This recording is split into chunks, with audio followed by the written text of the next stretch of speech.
Apa tujuan kita ngaji? Agar kita bisa mendapatkan ridhonya Allah. Makanya manfaatkan apa yang kita punya, apa yang kita miliki untuk bisa mendatangkan keberkahan dari Allah. Punya kita HP, gunakan HP ini untuk menebarkan manfaat. Iya, kita bukan orang baik, iya, kita bukan orang soleh, tapi dengan menyebarkan dakwah, menyebarkan nasihat, minimal dengan orang membaca nasihat itu kita mendapatkan keberkahan. Pada maraniki kan risalah nih, tiang bilang, ayo bismillah. Iya, kita bukan orang baik, tapi kita berusaha menyebarkan kebaikan kepada orang lain. Minimal mungkin kita tidak berbuat baik, tapi dengan berkat orang melihat kebaikan itu, kita sudah mendapatkan kebaikan dari Allah. Kita melatih kolbu kita untuk lebih mendekat lagi sama Allah.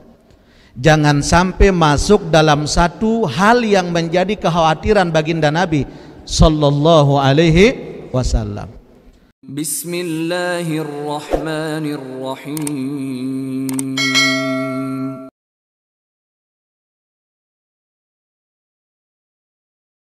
Bismillahirrahmanirrahim. Assalamualaikum warahmatullahi wabarakatuh.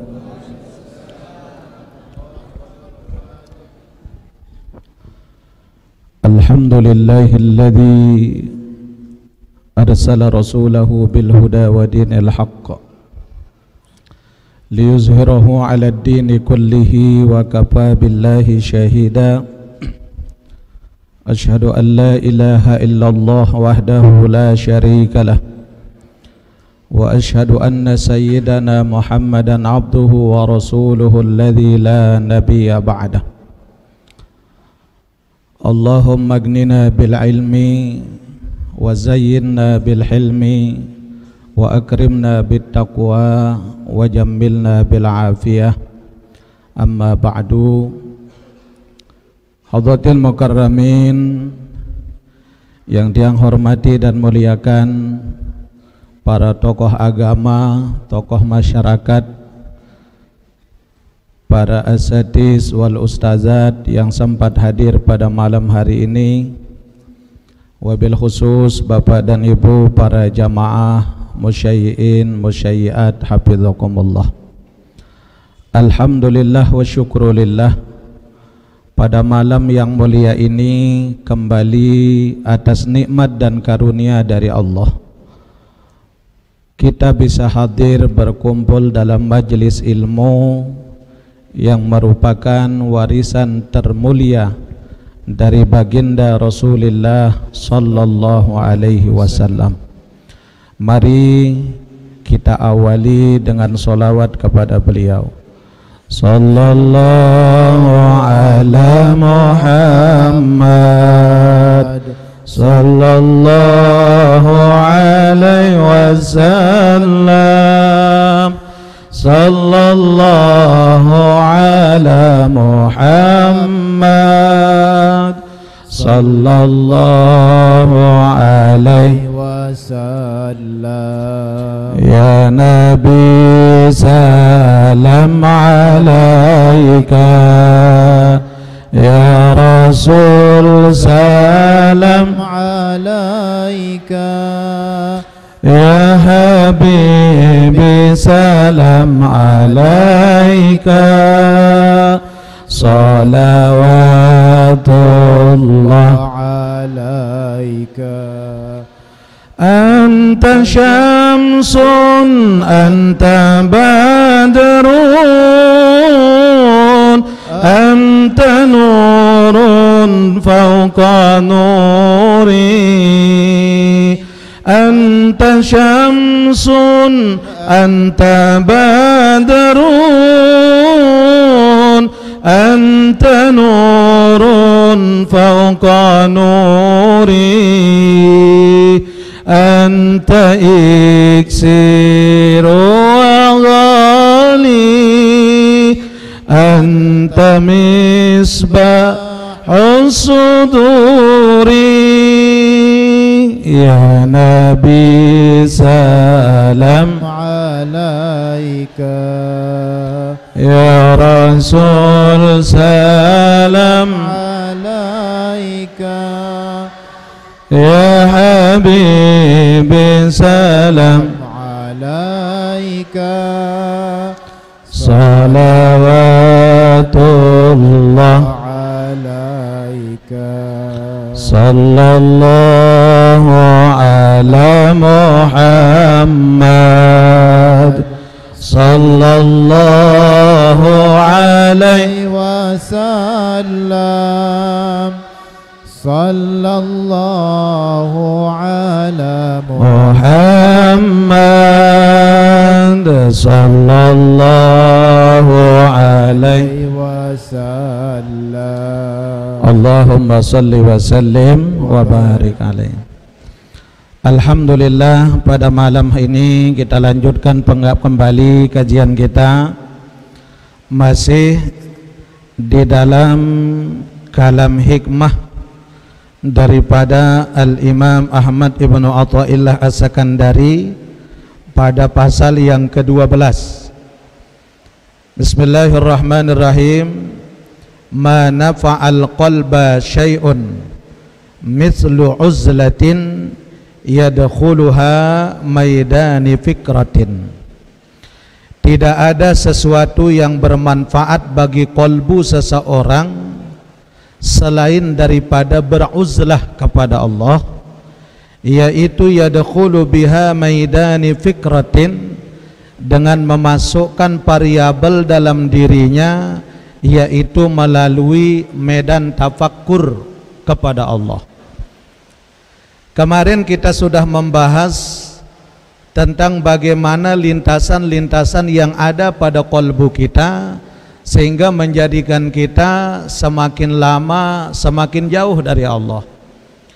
Akan tetapi dari sini kita bisa belajar dari apa yang telah diajarkan oleh Imam Ahmad Ibnu Athaillah, bahwa mana fa'al qalba, tidak ada yang bermanfaat bagi hati seseorang syai'un, dalam segala sesuatu itu.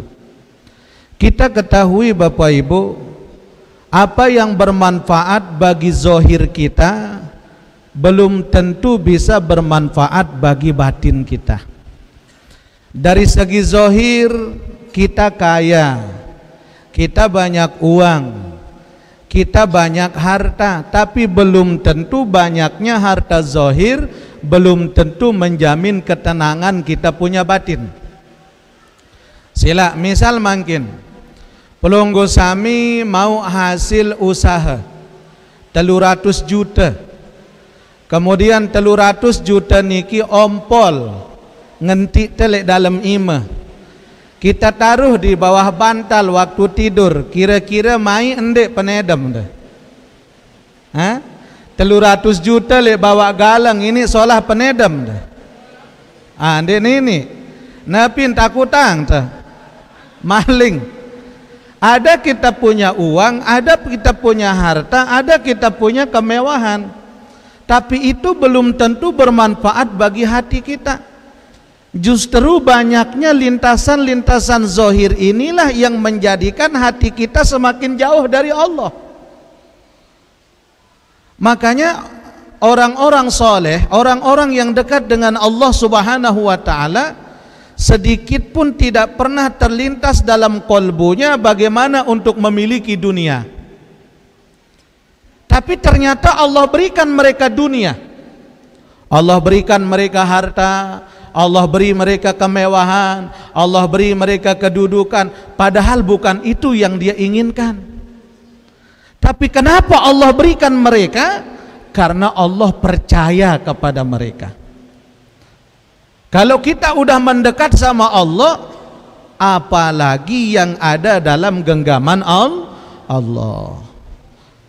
Sehingga disebutkan apa yang bermanfaat pada kolbu kita tidak ada lain, zikrullah. Ala bidzikrillahi tatma'innul qulub. Sesungguhnya dengan kita mengingat Allah, tatmainnul qulub, akan mendatangkan ketenangan dalam hati kita, yaitu dengan zikrullah. Makanya kenapa perlu ada zikir, kenapa perlu ada uzlah. Ada jamaah bertanya, kenapa perlu ada riyadhah, kenapa perlu ada mujahadah, kenapa perlu ada muraqabah, kenapa perlu ada itu semua? Karena untuk melatih diri kita agar iman dan keyakinan itu jangan sampai hanya ada di otak kita, tapi usahakan untuk bisa sampai kepada hati kita. Kita mohon maaf masih banyak iman itu masih sekedar di otak. Kita percaya dengan Allah, kita yakin dengan kebesaran Allah, tapi yakinnya belum masuk ke dalam hati kita. Hingga apa yang terjadi dikala kita susah, terpuruk, Allah yang disalahkan. Kita percaya tidak bahwa yang memberikan rizki itu adalah Allah? Percaya tidak? Tidak sekedar percaya, tapi kita harus yakin yang maha memberi rizki adalah Allah. Orang percaya belum tentu yakin, tapi orang yang yakin pasti dia percaya. Betul tidak? Dengan sekedar kena sedua kuli Allah Ta'ala, lagu luwe dengan sak sedulek nenek ndek nuah sembayang. Sadua kulit kekuasaan Allah, iya, lagu dengan si kena saduli Allah Ta'ala ndek nuah berjumat. Sekedar percaya, iman hanya di otak tapi tidak sampai ke hati. Inilah tujuan daripada zikrullah, tujuan daripada uzlah, kita menyendiri untuk berdua dengan Allah. Melatih kolbu kita. Agar bagaimana? Agar kolbu kita ini punya akhlak, kolbu kita ini punya tabiat. Karena banyak kita punya kolbu, akhlaknya sama Allah tidak ada. Yang po manusia nikin dia nekeruan kemelek terjadi manusia. Kadang waktu panas hujan endeng telik nenek. Ya Allah, gak panas, jangan kengingi, tesi panas. Hujan gak ya Allah. Makin tetap hujan, arah onen ngeraos, maka hujan diri. Arah endek si girang muni menu. Yang pondek nawah pada doen dagang sia kenca dagang es. Dagang sia endek nawah pada doen. Dengan siang ngendeng panas, dagang bakso ngendeng selalu ndek nawah ini nyambung. Andekan lamun dua jadi Allah Ta'ala, sekek milih panas, sekek milih hujan, dong saling jagur Allah. Tapi inilah makanya fungsi daripada zikrullah itu tujuannya bagaimana? Melatih kolbu kita untuk berakhlak sama Allah. Tidak hanya sama Allah, tapi juga kepada sesama makhluk Allah. Makanya Nabi Muhammad sallallahu alaihi wasallam itu kan diutus oleh Allah tidak hanya menjadi rahmat bagi umat Islam, tapi menjadi rahmat untuk sekalian alam. Imma ikannya, imma kambingnya, imma yang di darat, imma yang di langit, imma yang di gunung, imma yang di laut, semuanya Nabi Muhammad sebagai rahmat. Kita latih diri kita. Makanya diajarkan kita untuk beruzlah. Tidak ada yang bermanfaat bagi kolbu seseorang misla uzlatin, semisal dengan beruzlah, dia menyendiri bersama dengan Allah. Kita baru bisa merasakan nikmatnya kebersamaan dikala kita sudah berdua. Sekarang contoh, kita sholat, kita zikir, jarang merasakan nikmatnya sholat dan zikir, jarang. Kadang kita sholat sekedar sebagai pemenuhan kewajiban sama Allah. Lamun deman sholat gelisah hidup teh. Lagu lamun wah selesai tenang. Kenapa? Karena kewajiban udah kita jalanin. Tapi tidak pernah kita berusaha bagaimana agar ada rasa dalam sholat, ada rasa dalam zikir. Ibarat kita berdua dengan kekasih tercinta, bagaimana rasa agar kita mampu merasakan kenyamanan dikala kita berdua dengan kekasih. Contoh,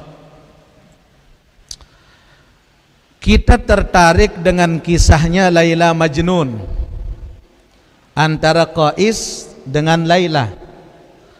Qais ini saking cintanya sama Laila hingga dia tergila-gila sampai-sampai disebut Majnun.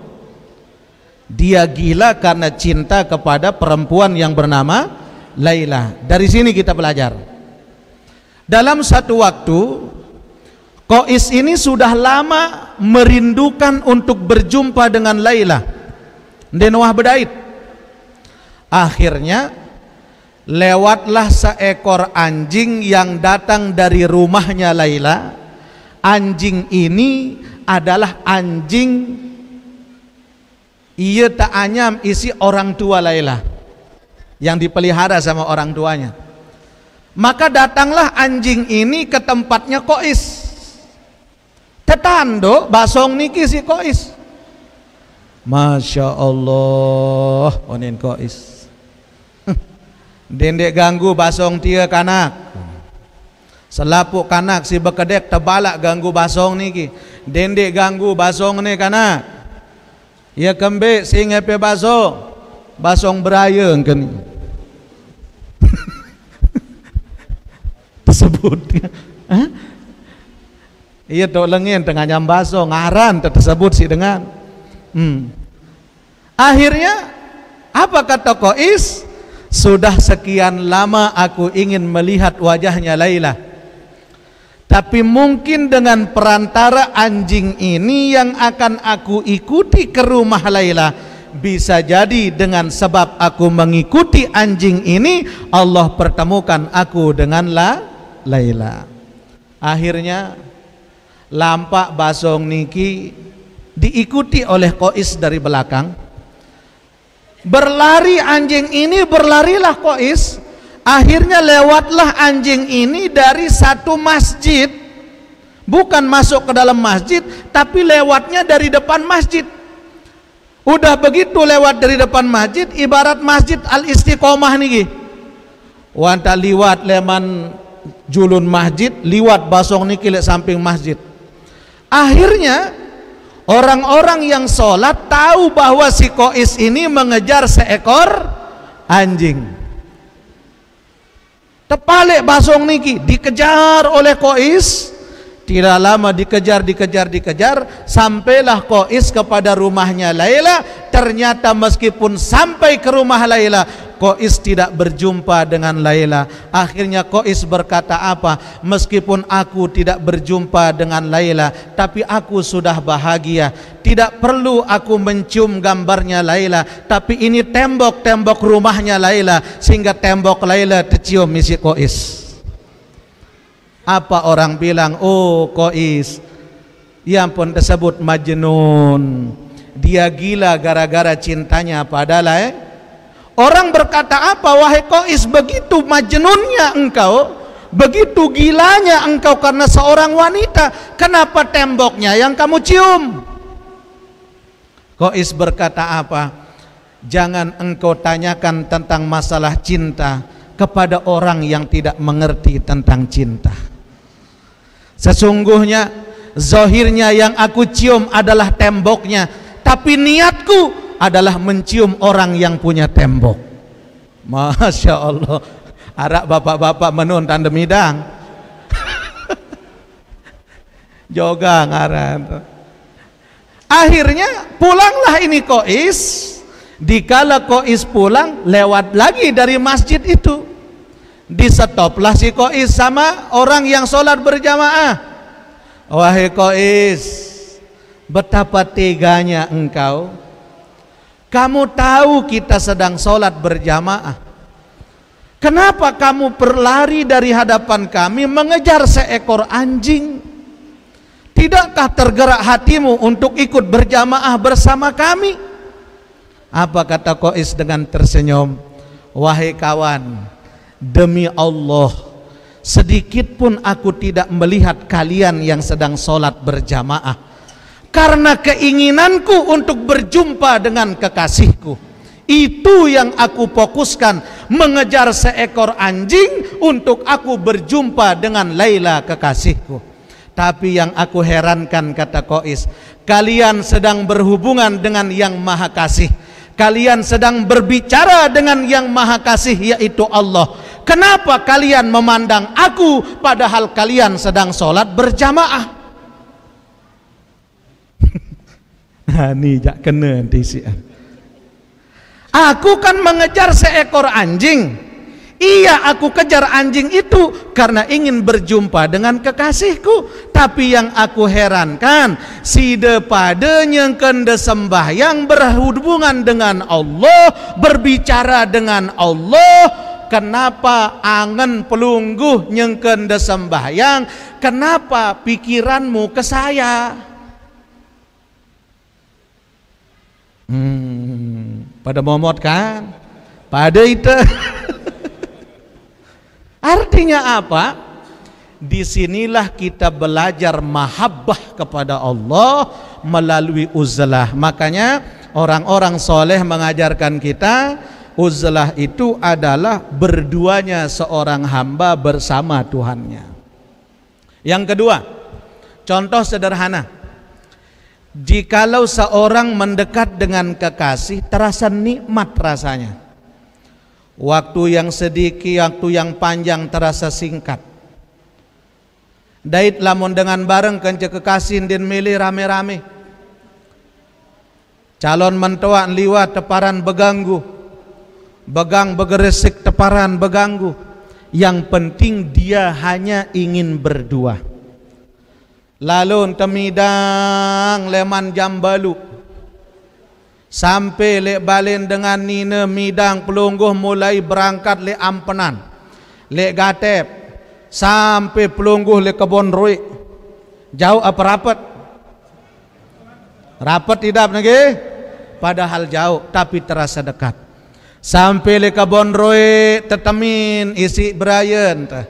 Mulai leman jam setengah siwa sampai jam 10, 1 jam setengah kita duduk. Kira-kira cepat apa lambat rasanya? Terlalu cepat dan singkat terasa waktunya. Kenapa terasa begitu cepat? Karena kita sedang dekat dengan kekasih, karena kita sedang bicara dengan kekasih, karena kita sedang bahagia bersama dengan orang yang kita cinta. Sekarang itu yang kita terapkan dalam sholat kita, betapa nikmatnya sholat itu. Ini yang kita terapkan dalam zikir, betapa indahnya zikir itu. Ini yang kita terapkan dalam doa, betapa nikmatnya doa itu kepada Allah. Tidak hanya sekadar doa, tapi munajat kepada Allah Subhanahu wa ta'ala. Sebagai munajat, anggap Allah sebagai kekasih yang selama ini kita rindukan, yang jarang kita berjumpa dengannya. Betapa nikmat solat yang kita lakukan. Makanya tidak ada yang bermanfaat bagi kolbu kita kecuali kita mendekati Allah. La ilaha illallah, la ilaha illallah, La ilaha illallah Muhammadur Rasulullah. La ilaha illallah, la ilaha illallah, la ilaha illallah Muhammadur Rasulullah. Ya Rahmanu ya Rahim, ya Rahmanu ya Rahim, ya Rahmanu ya Rahim, ya Rahmanu ya Rahim, ya Rahmanu ya Rahim, ya Rahmanu ya Rahim, ya Rahmanu ya Rahim, ya Rahmanu ya Rahim. Apa yang bermanfaat bagi kolbu? Zikrullah. Kenapa perlu latihan? Kenapa perlu riyadhah? Kenapa perlu muraqabah? Agar iman kita sampai kepada hati kita, hingga hati ini melahirkan akhlak yang baik. Semakin bertambah taatnya sama Allah, bertambah sifat sabarnya, bersambah tawakalnya, bertambah ridhonya. Dia sudah tidak melihat yang zahir, dia sudah tidak melihat kehidupan dunia, apakah dia berhasil apa tidak, apakah dia mewah apa tidak. Tidak ada dalam benak dan pikirannya kecuali bagaimana caranya untuk mendapatkan ridho Allah. Itu yang terpenting.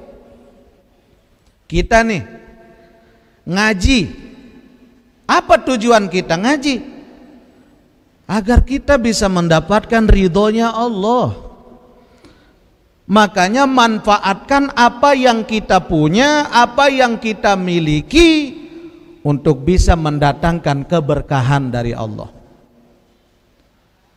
Punya kita HP, gunakan HP ini untuk menebarkan manfaat. Iya, kita bukan orang baik, iya, kita bukan orang soleh, tapi dengan menyebarkan dakwah, menyebarkan nasihat, minimal dengan orang membaca nasihat itu kita mendapatkan keberkahan. Pada maraniki kan risalah nih, tiang bilang, ayo bismillah. Iya, kita bukan orang baik, tapi kita berusaha menyebarkan kebaikan kepada orang lain. Minimal mungkin kita tidak berbuat baik, tapi dengan berkat orang melihat kebaikan itu, kita sudah mendapatkan kebaikan dari Allah. Kita melatih kolbu kita untuk lebih mendekat lagi sama Allah. Jangan sampai masuk dalam satu hal yang menjadi kekhawatiran baginda Nabi Sallallahu Alaihi Wasallam. Rasulullah sangat khawatir kepada kita. Apa kata Nabi? Wa anna Rasulullah sallallahu alaihi wasallam annahu qala akhwafu ma akhafu ala ummati dha'ful yaqin. Sabda Nabi, sesungguhnya suatu ketakutan, kekhawatiran yang sangat aku khawatirkan kepada umatku nanti di akhir zaman adalah dha'ful yaqin, yaitu berkurangnya keyakinan mereka sama Allah. Mereka lebih yakin sama dukun, mereka lebih yakin sama orang kaya, mereka lebih yakin sama manusia, mereka lebih yakin sama makhluk, tapi tidak yakin dengan Allah. Yakin sekedar di ucapan tapi bukan di hati. Banyak kita yang sholat, dalam sholatnya kita mengatakan iyyaka na'budu wa iyyaka nasta'in. Lagu undin laku-laku dagangan, lalu dengan yang tiba dukun. dengan bagus kencamadu ia minta semeri. Ya Allah, kan tidak yakin sama Allah, hanya sekedar percaya tapi belum sepenuhnya meyakini tentang Allah. Ini yang ditakutkan oleh Rasulullah.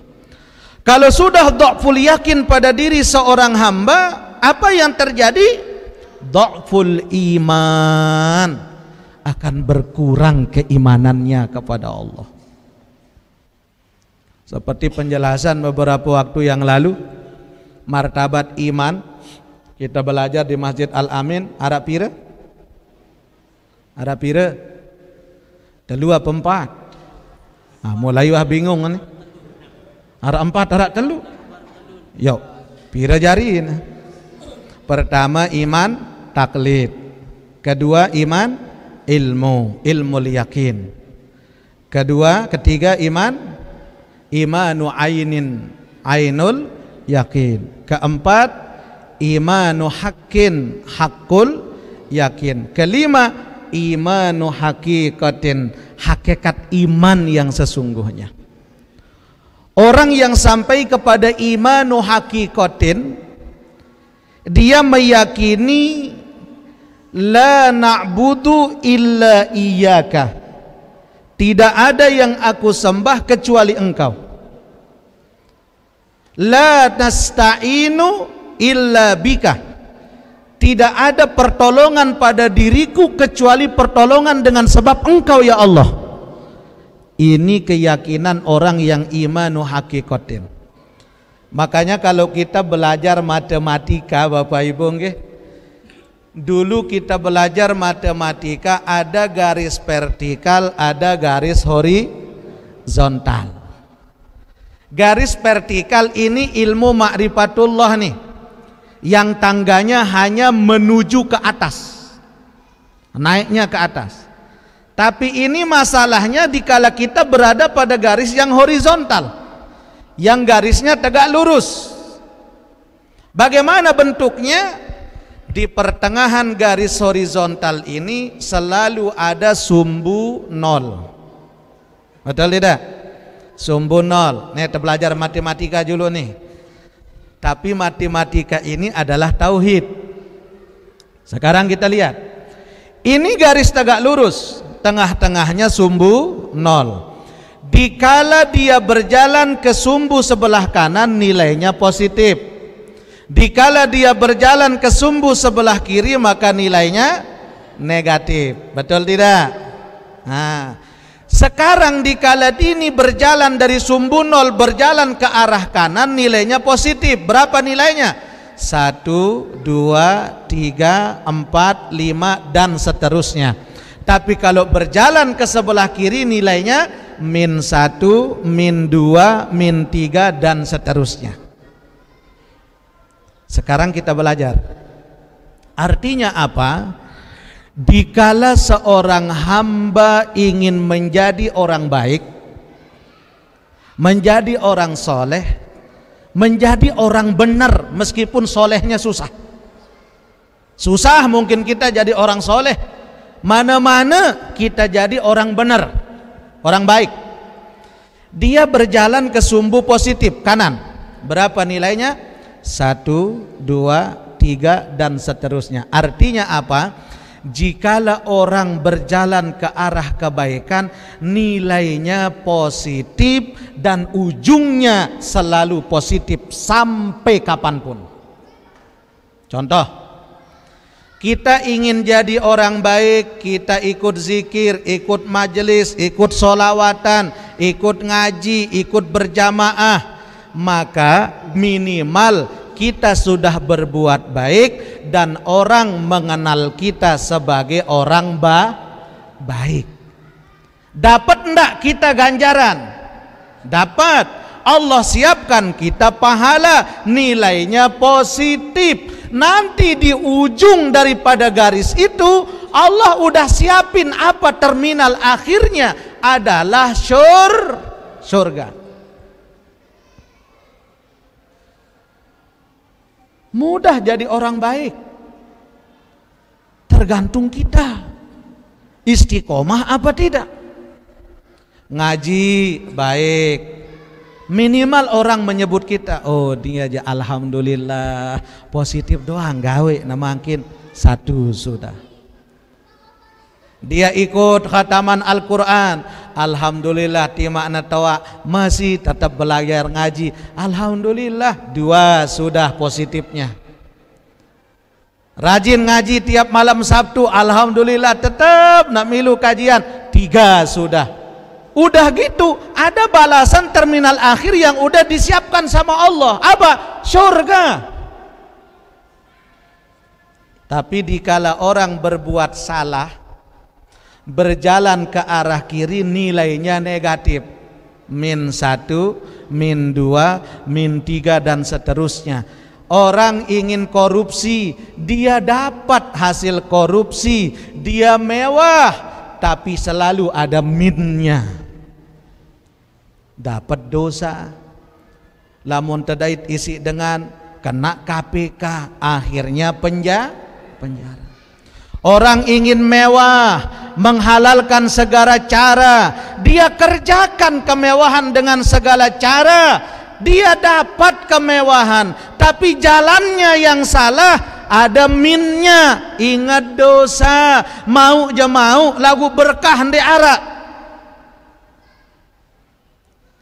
Ingin judi, ingin mabuk, ingin zina, dia dapat yang dia inginkan, tapi minnya selalu ada. Dan nanti terminal akhir Allah udah siapkan apa? Neraka. Sekarang kita mau pilih, mau berjalan ke yang positif apa negatif? Positif. Kalau kita mau berjalan ke arah yang positif, bismillahirrahmanirrahim, ayo kita jalan ke arah yang positif, nilainya adalah positif dan balasannya juga positif. Ada waktu isya, alhamdulillah, iya engkah tengaji menuja. Tidak ada yang sempurna, kesempurnaan hanyalah milik Allah. Tidak ada yang berilmu kecuali semua ilmu adalah milik Allah Subhanahu wa taala.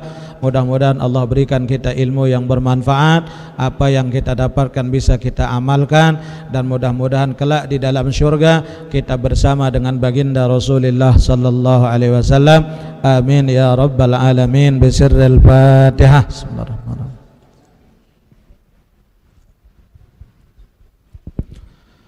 Bismillahirrahmanirrahim. Alhamdulillahi rabbil alamin. Wassalatu wassalamu ala asyrafil mursalin sayyidina Muhammadin wa ala alihi wa sahbihi ajma'in. Allahumma aghnina bil ilmi wa zayyinna bil hilmi wa akrimna bit taqwa wa jammilna bil afiyah. Allahumma fahimna ilma syari'ati wat tariqah wasta'milna biha ilmal ma'rifah bi rahmatika ya arhamar rahimin. Allahumma inna nas'aluka ridhaka wal jannah wa na'udzubika min sakhatika wan nar. Allahumma innaka 'afuwun karim tuhibbul 'afwa fa'fu anna ya karim. Rabbana atina fid dunya hasanah wa fil akhirati hasanatan wa qina azaban nar. Wa sallallahu ala sayyidina Muhammadin wa ala alihi wa sahbihi wa sallam. Subhana rabbika rabbil izzati amma yasifun wa salamun alal mursalin walhamdulillahi rabbil alamin. Al-Fatihah. Bismillahirrahmanirrahim.